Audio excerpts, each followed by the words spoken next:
A couple of days ago, a few Twitter users shared an image of what is, supposedly, Microsoft and Mojang's yearly overview for the Minecraft brand.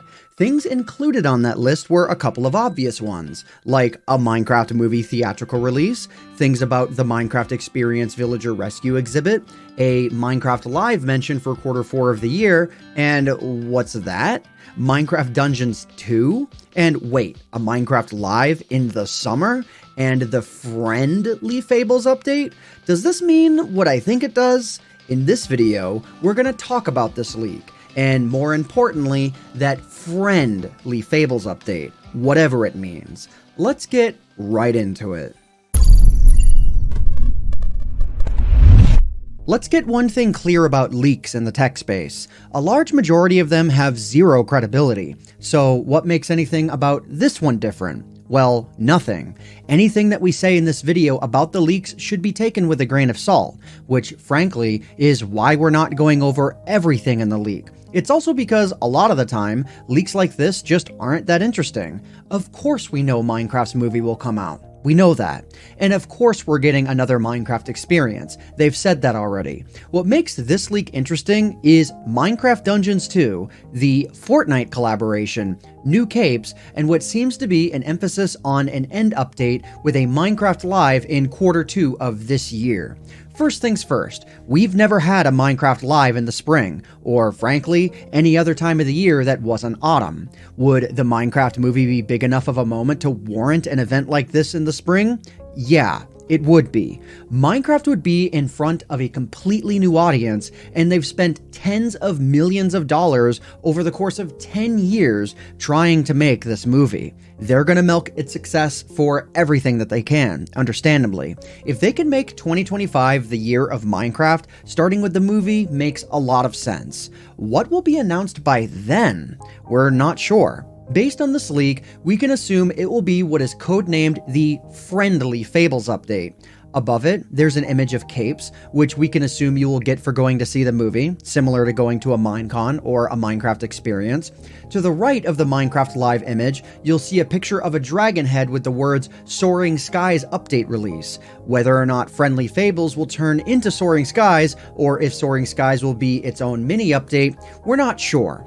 Either way, there seems to be a large emphasis on the end here, quite literally. If I had to make a guess, assuming the leaks are real, the Fortnite collaboration will probably be announced by Epic Games themselves, namely because most brands that work with them don't handle that part.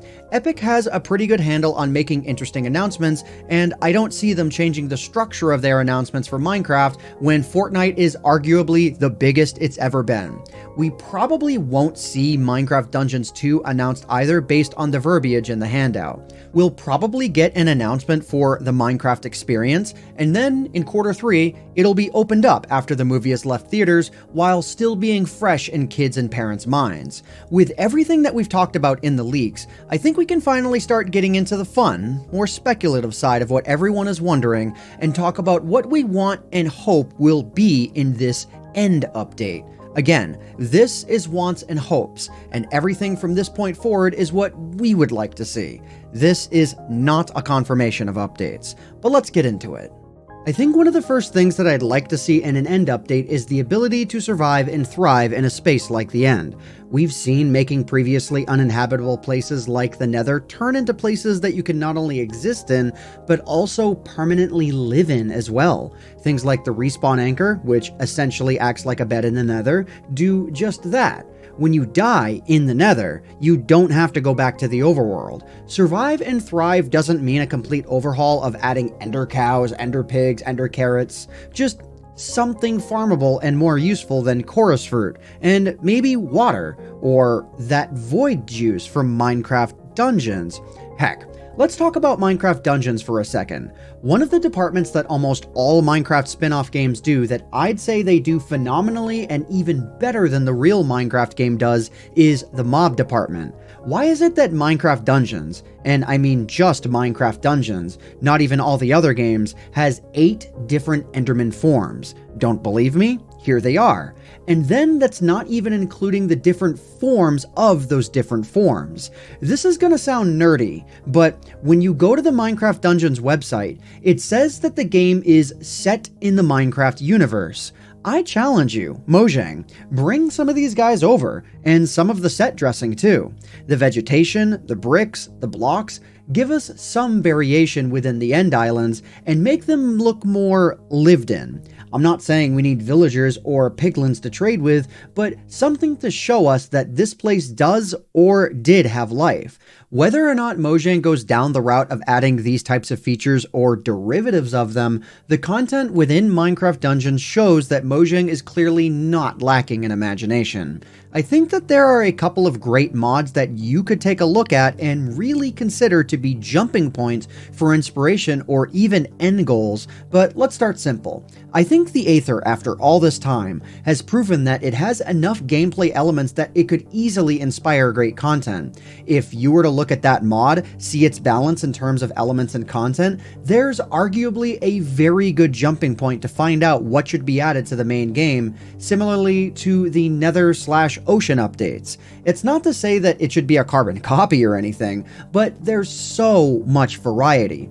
Dungeons, items, mobs, the list continues. Considering one of the current Minecraft gameplay developers at Mojang is one of the key minds who made the Aether mod, and also that there are a ton of proven to be great developers at Mojang, I think we're in good hands when it comes to content. There are other mods too. The Better End mod has a beautiful show of vegetation with not a lot of meat on the bones when it comes to mobs and gameplay changes at a first glance, but what it does for the dimension is gorgeous.